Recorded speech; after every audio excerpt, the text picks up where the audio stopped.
The Ugandan population is expected to hit 40 million by the end of this year, 2018. This was revealed in a statement to Parliament by the State Minister for Finance, the Honorable David Bahati.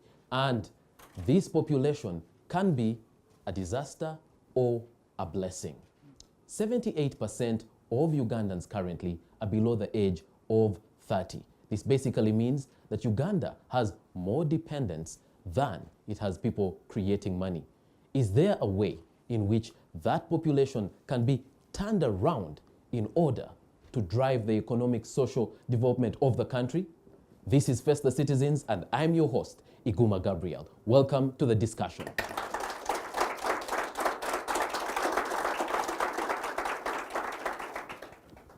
The people that you hear clapping are our live audience today, and I will come to them very soon. But first, I'd like to introduce the panel for today. I'll start from my extreme right. Mr. Jackson Chekweko. He is the Executive Director of Reproductive Health Uganda. Welcome to Face the Citizens. Thank you. We also have Hon.Sarah. She is Senior National Program Officer, Family Health Department. Welcome to Face the Citizens. Thank you. Dr. John Mushomi, he is from the School of Population Studies at Makerere University. Welcome to the show. Thank you for having me. And finally, the Honorable Minister, the Honorable Sarah Opendi, State Minister for Health in charge of general duties. Welcome to the show. Thank you very much. And of course, a live audience of mainly young people. And so, since we're discussing the population, and the population of Uganda currently is largely young people, I'll start by asking you a question. How do you as young people hope to contribute to the transformation of this country? If I could have some answers from you before we delve into the panelists. Yes, sir.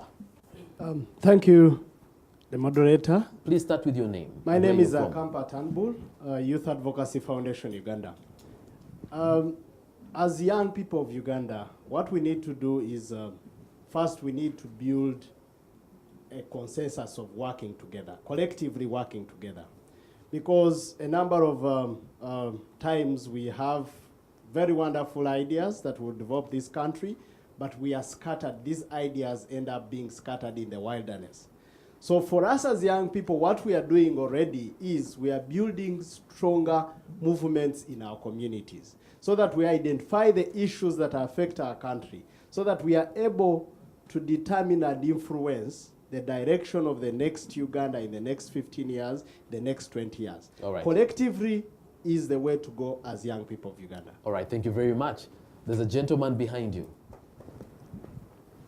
Thank you, the moderator. Barreto Norman, a mechanical engineer student, Chambago University. About transformation, personally, I would like to appeal to the youth to change their attitudes. Many of us, I'm one of them, they only think of entering companies and becoming CEOs and MDs, which is not the case. When reality comes to the surface, they actually find it's not the thing. And then instead of just looking at that, of being employed and having those white-collar jobs, I think they would first acquire some skills. Whatever course you're doing, if you're doing accounting and finance, if you're doing economics and statistics, whatever course, at least have some skills at hand, so that whenever you get out of campus, you're not just going to be looking for jobs, but you're going to create them. That will first give you a chance of living and probably providing for others. All right, thank you. All right, let me come back to the panel here. And I'd like to start with Hon.Sarah, who is from the National Population Council.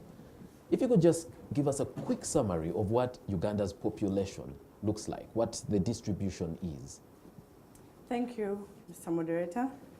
Uganda's population, we are now, according to 2014 census, 38.4, but by now we are 39 point something. As the moderator said earlier, by the end of this year we should be 40 million, meaning we are growing.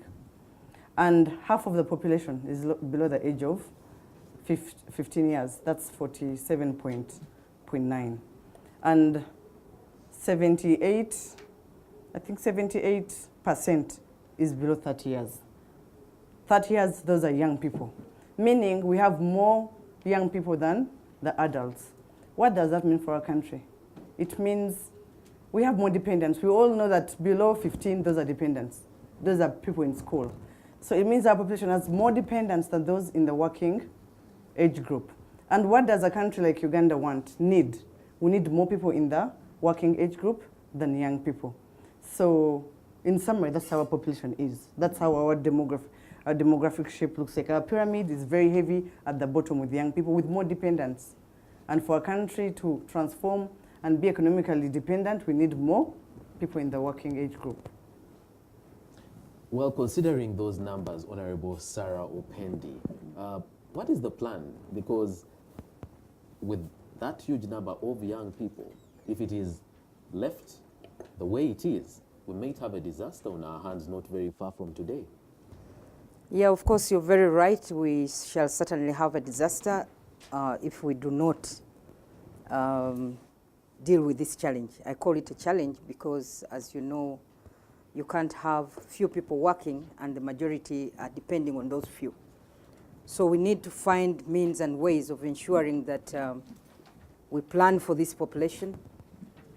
And one of the things that we have been, or government has been trying to do, you are aware of the skilling program, the Skilling Uganda program.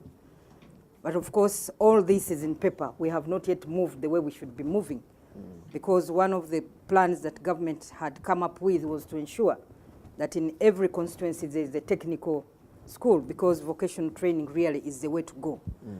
We have a huge population, so many universities, and so many graduates annually. And all these are out there looking for jobs. So what we need to do as a country really is to really empower these youths so that they can be job creators instead of having job seekers. All right. So this is what we have. And from some of the comments that we received, it seems like, at least for the young people that we have in the room today, they are looking at being job creators. But you see, from government side of things, we come up with the policies, and you have mentioned it correctly that we have the good policies. But when will we move from having good policies to actually implementing them so that as a country we benefit? Of course, the implementation has, we cannot move as fast as we would wish to do because of the challenge of resources. You are aware that under the Ministry of Gender, Labour and Social Development, there is a program really to help those youths who can get into some business or can do something on their own. And government had urged these groups to come up, these youths, to come up with groups, smaller groups. They may be 5, they may be 10, but the funds are sent to the districts to ensure that they can be able to be given some finances to start up something to do. But even that is not adequate. You realize that if you go around the country or look at the reports, this money has not helped so many of them. Some of them have gone into enterprises, and unfortunately, you know, due to also maybe some lack of certain basic skills in managing their businesses, they've collapsed. And many are going into, you know, certain projects that will not bring in money as fast as they would. You know, you go into pig rearing in a period when you know that it's not the best time, and then you have the swine, flu, and the pigs die. So what do you expect? And yet this money was supposed to be a rolling grant to these youths. Utilize it, pay it back. So this has not happened. But that is just one aspect. The other aspect really is to educate the Ugandan population. You have talked about the high population, but the youths also, the younger people below 18 years, are contributing towards this high population. So we need to, as much as possible, encourage the girl child to remain in school. Uganda is one of the countries with the highest teenage pregnancy in the world. And as we speak now, these young girls are already producing children. And it's a surprise the other day when we were in Hoima for the breastfeeding day, we were told of a grandmother at 26 years. Can you imagine at 26, you are a grandmother, but you are producing and your children are also producing. So we need really to deal with this challenge of teenage pregnancies early marriages if we are to deal with this population growth. All right, let's bring the Executive Director of Reproductive Health Uganda. You've had the challenge that the minister has brought forth. We have children giving birth to children. How do we reach such a state, and how do we now start, to rectify it? Thank you very much. I would not have explained more than the minister has said it. Uganda has the highest teenage pregnancy, almost globally.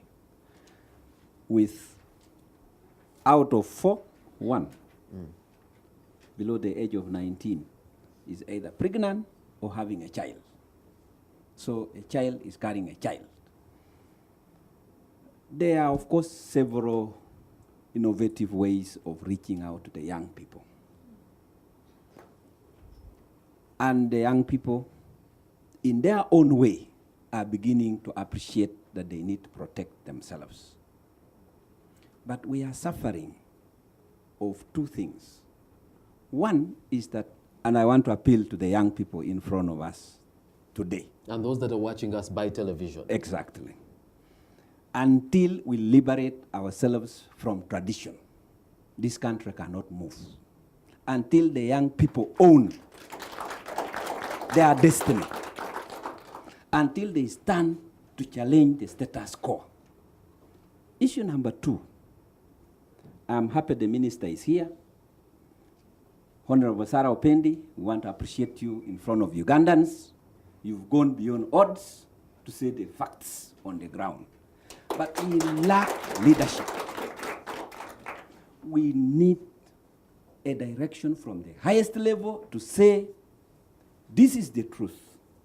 Young people, if you cannot abstain, you protect yourself. But we are suffering from bondage of values. Sometimes we go religious. And yet the young people cannot stop having sex. And that's the truth. So we need to tell our young people that you either don't do it or you do it protected. It is a worse sin to have sex unprotected, carry a pregnancy, bring up a child who is not going to be a useful citizen because it's born of parents who are poor, unempowered, than to tell the person, use a condom. You can go around enjoying yourself, but get protected.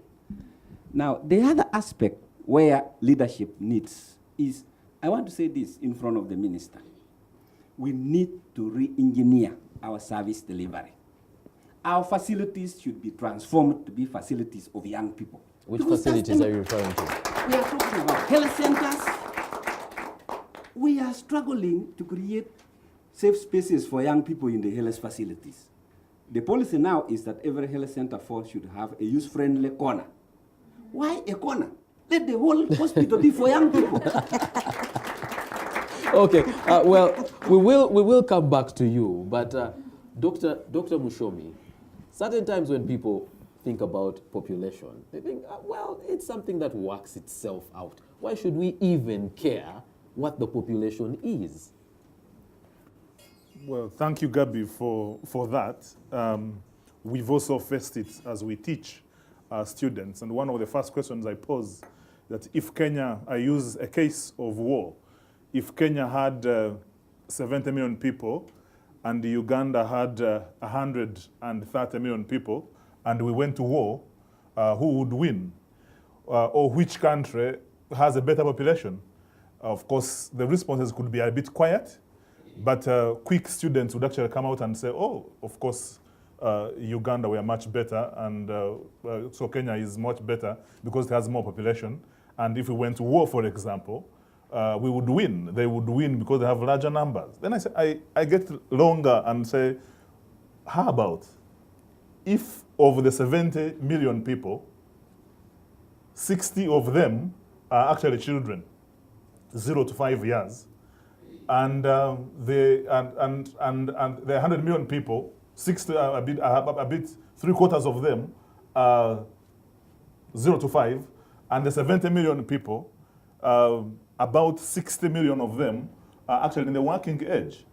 the game changes. The numbers do not make sense, per se. So we go beyond the total number, but we go to the structure. As Hope has just mentioned it, the structure is very important. What age is the population?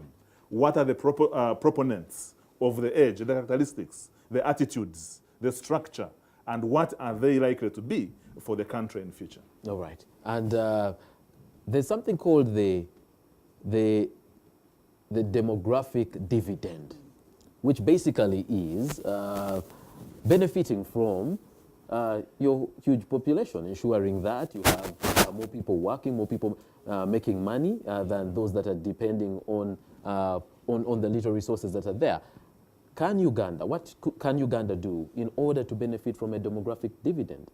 Well, a demographic dividend is a scenario where you have a population that is largely in an elder age group, which is the working age group, not majorly children. And this population, once you have it, there are two cases of the coin. They can be a bonus, but they can also be a problem. Now, one of the challenges we probably have in terms of interpretation and understanding is that a population being youthful, young, does not necessarily translate into a gift. A dividend from the layman's language would actually mean what you've earned. You don't just go to a company and get dividends. You must have invested in one or the other. So the actual question that we actually have for countries, which is everywhere in Africa, many people who are formerly young will soon be in the working age. But being in the working age may not necessarily mean that you actually work. But even when you work, it may not necessarily mean that you actually are working gainfully. My understanding in Uganda is that even when we have the ages for work, what are we working? We are pretending to work, and the government is pretending to pay us, and the employers are also pretending to pay us. So even when we have a young population in the working age, and even when they work, the question of what are they doing, how meaningful is it, would now be the dividend you can actually have. Many countries have had it. All right. Yes, very quickly, Hope. If I can come in on the demographic dividend, as he rightly said, Doctor, he said it's that economic benefit that a country benefits from that working group population, of which Uganda, ours is narrow. But we've started with the pre-stage. And the National Population Council is coming up with a roadmap to see how we can harness the demographic dividend. And with that, we've been to different sectors of government, because you asked that question, what is government doing about it for us to be able to harness the demographic dividend? We've gone to the different sectors, MDAs, CSOs. As a matter of fact, young people, even have, I think, a meeting very soon on young people to make you understand the demographic dividend, what is it all about, and how can the youth be in that space, work with government, because we notice it's no longer a government thing. All of us should be on board. So as for Uganda to harness the demographic dividend, therefore, how and what must be done very quickly for Uganda to harness? We must make sure that we reduce fertility. Right now, fertility is at 5.4. If I say fertility rate of Uganda, I hope we understand what it means. It means, on average, every woman has 5.4. That's almost 6 children, and which is not healthy for our economy. So we must reduce fertility drastically and also reduce mortality for Uganda to harness the demographic dividend. All right, we need to go for a break right now. When we come back from the break, we start with the minister explaining what else we can do in order to benefit from the demographic dividend. Let's go for a break now.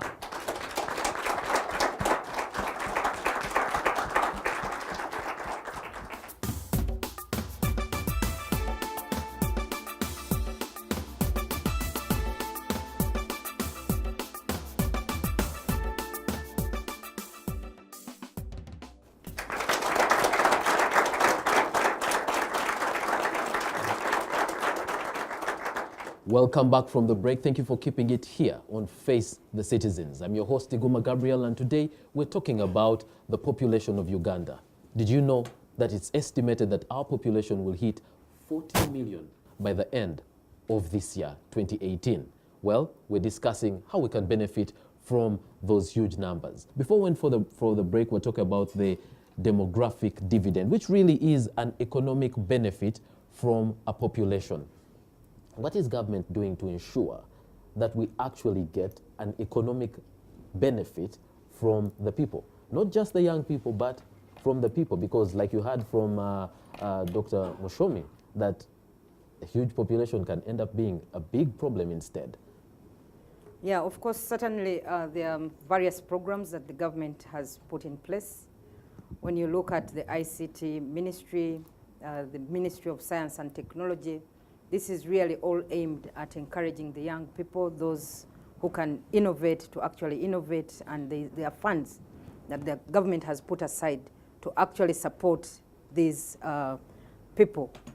And even at Makerere University, the government is also trying to support the various departments, engineering, students, and so on. And various young people have really come up with various products, some in the health sector, but unfortunately we have not been able. The biggest challenge now, the innovations are there, but how do we support these young innovators to translate what they have come up with, these applications, the softwares, to really scale them up so that they can be used, even in the health sector. There are those who have come up with devices to test TB, those that have come up with devices to test the sickle cell disease, those that have come up with devices even to test malaria. But the challenge now is how do we support them beyond what they have innovated, and that's the discussion that we are on now. So, Honorable Minister, before we move away from that, earlier on, one of the panelists did mention that one of the big problems is the rate at which people are giving birth. And your ministry, the Ministry of Health, is somewhat directly in charge of this. How are you ensuring that, for starters, we're not adding to the population people that we're not going to be able to take care of? One of the things that the government has been doing for the last, if I talk about the last 6 years that have been in the health sector, is really to encourage couples to produce children that they can be able to support. And we're actually happy that His Excellency the President has been at the forefront. You have heard him talking to various religious leaders who have initially been opposed to this talk about even contraceptive use and so on. And he has been telling every person, please, it cannot be business as usual. Produce the number of children that you can be able to take care of. And we in the health sector are saying, please, we are not stopping anybody from producing, but we are saying space the children, because things have changed now. Unemployment is high. The man alone cannot sustain the family anymore. So therefore, space the children so that the mother can also be healthy and do something for the family. All right. And we have been promoting contraceptives. We have been encouraging the religious leaders, for example, the Catholic faith, the Catholic Church. They are against use of contraceptives, but they promote the natural one. So we are working together, trying to encourage our populations to really embrace this message. But also, most importantly, in the last 5 years, if you look at the trends, the fertility rate has gone down. It was actually initially at a high about seven children, but now we are talking about 5.4. 7.2 to Yes. down 5.4. Yeah, we are talking about 5.4 now. And we hope that we can move this even lower to about 4 in the next 5 years. By the time we do the next Uganda Demographic Health Survey, we believe that this figure should come down, because even the uptake, the contraceptive prevalence rate has actually gone up.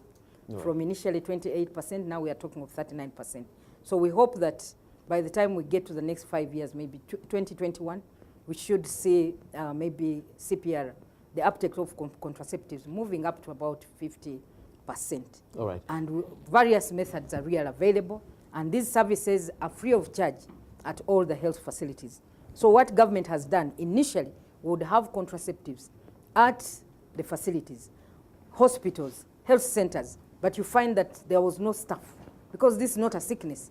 There are so many sick people seeking for treatment, and then there are this group of people who want the contraceptives. So these were left there to expire. So if you can see what has happened over the last 3-4 years, we have been steadily increasing the number of health workers at the lower health facilities, because that's where the majority of the people get these services. And we're working with various partners, Reproductive Health Uganda and all these, reaching out to the young people. I know the ED Reproductive Health said we are talking about youth-friendly corners. It's not just corners. We are talking about youth-friendly services, and this is what we are promoting in the health sector. All right. Because this came from the youth, that they really want to go to a health facility, and it's not their mother attending to them. So there are so many young nurses, midwives who are out there really attending to these youths. But we hope that with time, we should be able to scale this up. It may not be everywhere, but at least in some districts, we now have these youth-friendly services being offered. If we have time, we shall ask the youth if they're benefiting from these youth-friendly services, or if they actually exist, if they've seen them If they're in Kampala, on the ground. look at Kiswa. You can go to Kiswa Health Center. There are youth-friendly services there. All right. Dr. Mushomi, how have other countries done it in order to benefit from, to actually get a demographic dividend? I normally refer to, just to add what the minister just mentioned, that it is also beyond the number of children you can actually take care of. There is also environment and others, because you can't take care of the air they breathe and what they do outside the family. We are faced with a situation where a young population, which is about 18 years to 45, we are faced with a challenge to achieve what our parents achieved in 40 years, and we are demanded to achieve it in less than 10 years. What that means is that whether I begin a family or not, when I begin to have children, the principle of eaters and minters come into play. The eaters are the dependents, the children you have, and the minters are the parents who make the money. In this case, never have the eaters more than minters in a household. Simple principle. If you have more people who are eating than the minters, you certainly have a challenge. Are you suggesting a maximum of 2 children? Whichever way you do it, you can actually even have 5 children. You can actually have 4 children, 3 children, as long as the minters are more than the eaters. How you do it, it is up to you at the family level. Yeah, because at the end of it all, the government is not coming into your household to ensure food is on the table. If you have the first child at age 18, make sure that the children do not amount to the number of adults who make the money. If now the first child makes 18, now they're adults, you can now add the second child. Then in this case, the eaters are less than the minters. The 18-year-old child is working. All right, we've had the audience clapping. Let's come over to the audience, because this is Face the Citizen. We'd like to ask if you have any questions or comments from what you've heard so far. I will start with the lady in the front. Thank you so much. My name is Munira, and I work with the Uganda Youth Network. My question goes to the Minister, Opendi. Talking about population, we have to consider that most of our population, the overwhelming part of our population is found in the rural areas. Most of the people are in the rural areas. So, Minister, we have youth-friendly corners in Kampala. We have youth-friendly corners in these cities. What are you doing in the rural areas? How are youth accessing health services? Do you have corners there? Do you have services there? All right. Yeah, considering that most of them are in the rural areas. Thank you. All right, thank you, Munira. Yes, sir. Thank you, moderator. I'm Ngoboka Innocent. Yes, I Innocent. work with Uganda Youth Network and also a student of Makerere University, third year law school. I want to first agree with the ED reproductive health in Uganda. It is very true we are a bit static to our traditions and the status quo. This is even seen from the legal framework. What about the abortion laws? They are very harsh. We cannot run away from the society we stay in. We know there is a practice of abortion, and even this population growth rate, it can be affiliated to the harsh laws we have in existence. So I think, Honorable Minister and the National Council of Population, this is the time we should give it attention. We can borrow from other jurisdictions and we see how about the abortion laws in other countries. Thank you so much. The abortions, Actually, as Honorable mentioned Minister, by- yes. on the issue of laws and policies and actually probably amending them, we will come back to that when we return from this break, because it's time for us to take a break, but the discussion continues after the break.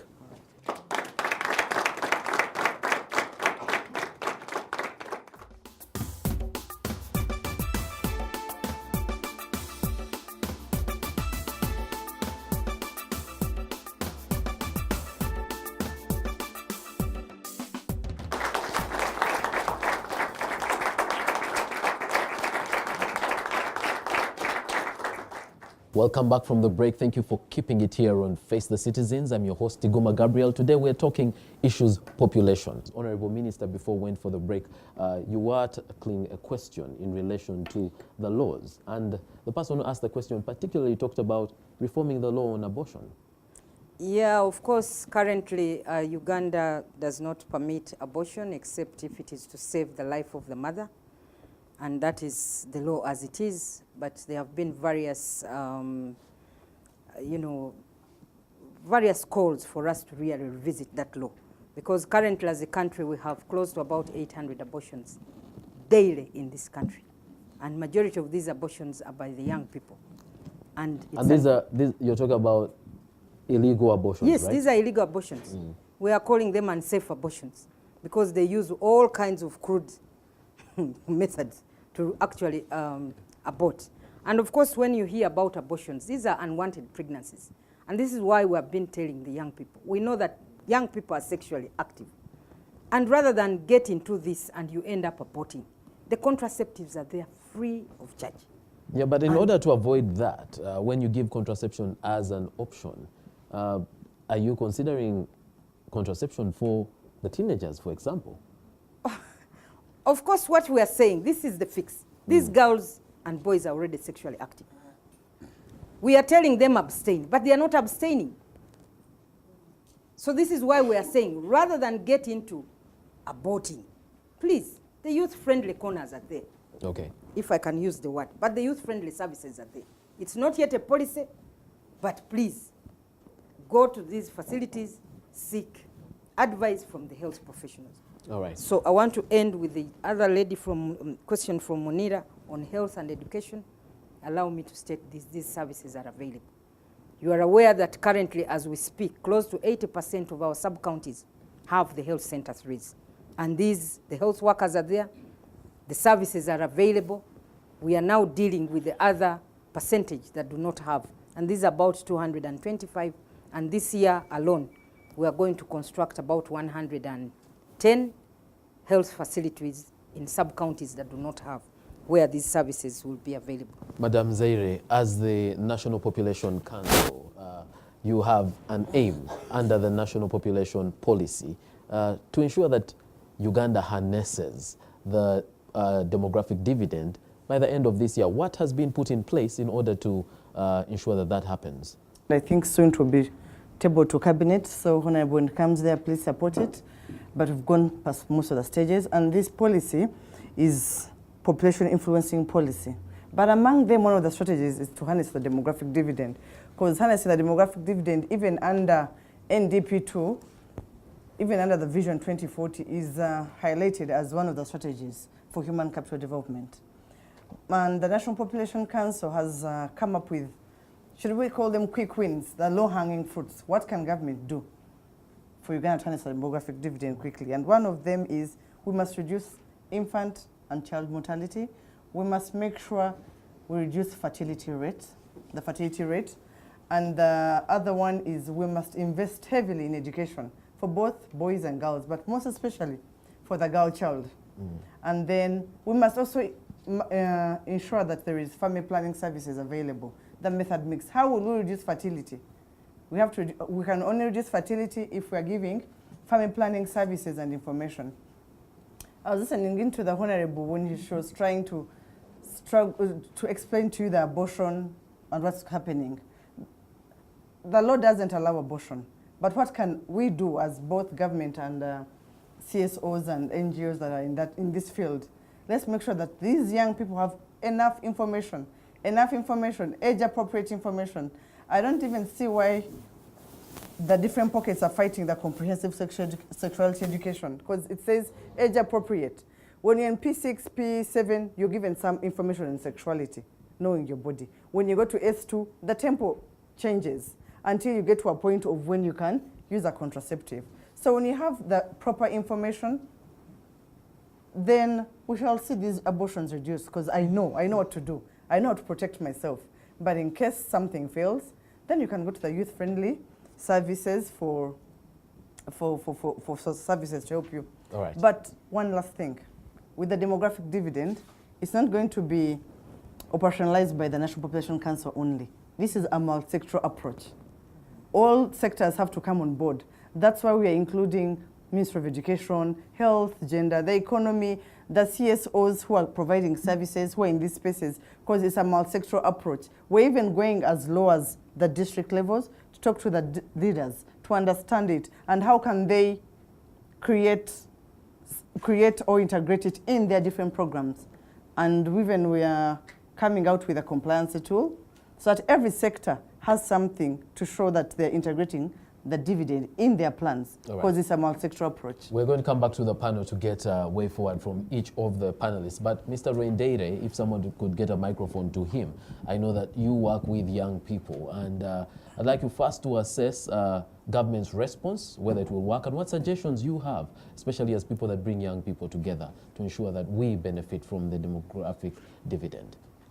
Thanks very much. In order for us to benefit from the demographic dividend, first and foremost, we as a young people made it clear to government in 2016 through the National Youth Manifesto. We expressed our priorities. One of them was access to employment opportunities, education opportunities, and education that gives us skills in order to be relevant and productive. Then also health opportunities for us to be relevant and productive. But if these priorities are not incorporated into the budgeting and the planning processes, we will still get back to this table and discuss ideas, opportunities, but not yet on ground. So my appeal to Honorable and the different stakeholders is that how should we advocate that there is more budget allocation to sectors that address youth for young people's priorities. Agriculture still stands to be the main source of employment. This is the reality. This is facts in urban areas, in rural areas, and everywhere. But look at the budget that was passed in June. How much money has been allocated to agriculture? So we need, in order for us to benefit from this dividend, let us invest in structures that will benefit us to utilize the skills and talents of young people. We made it clear in our National Youth Manifesto and said this is what we want. Health services, which are very youth-friendly. We want also education opportunities, which gives us young people to enhance their skills and talents, and also enough employment opportunities. So we made it very clear. And it's a call to government that this issue should be addressed too. And that is how you're going to benefit from this population. All right. Thanks very much. All right, Mr. Mushomi, Dr. Mushomi, the government has invested in educating people. People go to the university, the minister mentioned, we have many people graduating. But when these people leave, they don't have skills. And after university, they need to be retooled. Is that where our problem is? We have always thought about the attitude to work, and we've been teasing the results of this study that showed that our neighboring Kenyans, one job done by a Kenyan would need about 5 Ugandans to do the same job. And the question is this true? And the attitude continues to remain the challenge. The university was challenged, and we rolled out an internship program. And what are we saying? While you're in your second year or third year of training, please take some time and go to the working place and do some work. That is still challenged. Our employers think that we are looking for jobs for our students. The attitude from the employer, the attitude from the government sectors, we would probably think about what Ghana has done. What has Ghana done? It has done what we would call a national service center, a national service commission, where the day you graduate, you go to the National Service Commission and find where you've been posted to work for 1 year. We do not track how much we don't track, or we do not get back what government has invested in the students in terms of giving back the government. How can we do this? Let's get everyone graduate, go to work. Even the private sectors that actually take on our students after university, we are saying the private sector should give back to the government some money for employing for these people, because the government educates them in one way or the other. So if you can track how we can get our Ugandans, when they graduate, give back to the country, you are preparing them, but also getting back the returns from investing into the Ugandans. All right, I'd like to ask from the audience, do we have a person who is a fair mix between an employer and a parent? What would you want to see the young people that are coming out of university, what could they have? All right, I have a lady in black. Very quickly, because we're running out of time. Thank you very much, Iguma. My name is Sarah. I work for Uganda Youth Network. I'm not a youth, though. Your question is handy because some of the things that the doctor has raised there, partners of UNIT, Parliamentary Forum on Youth, try to bring it up.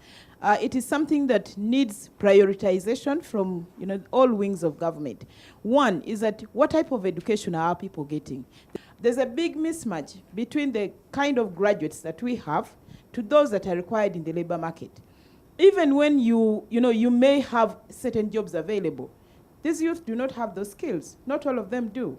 So how can we overhaul the education system to actually produce those people that are required in the job market? Secondly, is that Rendoere said it.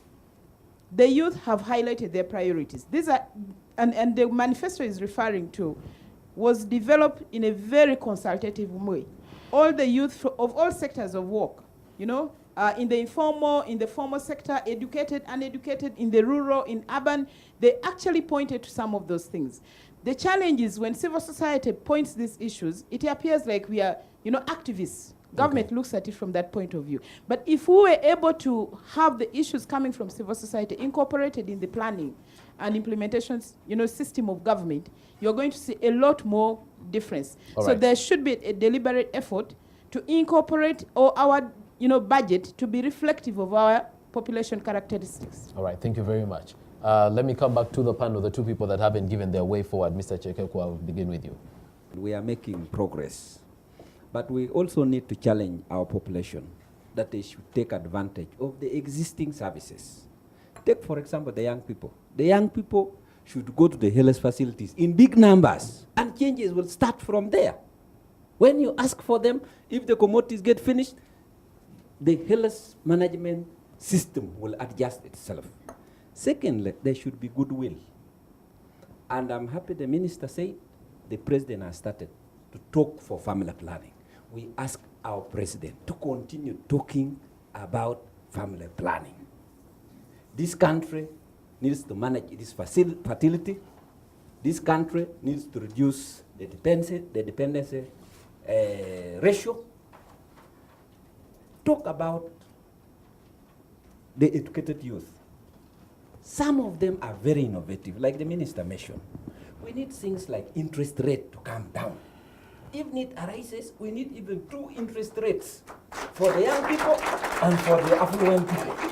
Like the way Umeme does, has different rates for industries and different rates for homesteads. The other issue, we need to engage at the district, where the money is. Because the money goes to the districts. And it's them to change, to direct the priorities. But quite often, most of the money goes to allowances. So we need to influence the budgeting process to invest in young people. All right. And that is how this country will be led by the young people. All right. Honorable Minister, you're the only person who hasn't given a way forward. My way forward really is that we are in this together. It cannot be a government alone. We really need a lot of support from every Ugandan to ensure that we realize what we are really talking about. Bringing down the fertility rate and ensuring that every youth or every person that needs to work actually works. And it's not only government to provide the jobs, the private sector should be there, and every other person can be a job creator. But also, most importantly, I said this earlier, vocational training. Most of our people shun vocational training, and this is where the skills are actually provided. So people need to embrace vocational training. Of course, we have a number of schools countrywide that are providing these skills. So you find so many youths, government has educated them up to senior 4, they have stopped there. Right. They are in the villages. Can they go to the vocational schools and pick up some skills so that they can be able to earn something? But lastly, something that has not been said, the issue of pressure on the land. This huge population impacts negatively on the land. And you're aware that, for example, where I come from now, the land holding per household is about just 2 acres. So if we continue and leave business as usual, we'll have people without land to cultivate. And because of this high population pressure, there is a lot of attack now on the ecologically sensitive areas, the hilltops and hills. You are seeing landslides all over. You are seeing so many zoonotic diseases, and these are coming up as a result of the population going into the areas where they should not actually be going. Thank you very much. Thank you very much, Honorable Minister Sarah Opendi. And thank you very much to our panel, Honorable Sarah Opendi, Madam Hon.Sarah, Mr. Jackson Chekekwo, and Mr. Dr. John Mushomi. Thank you for being a part of Face the Citizens tonight. Thank you. And our studio audience, thank you very much for making the show. And you watching us at home by television, thank you for being a part of the show. Continue the discussion on our social media pages that are showing at the bottom of the screen. Until next time, I'm your host, Iguma Gabriel. Goodbye.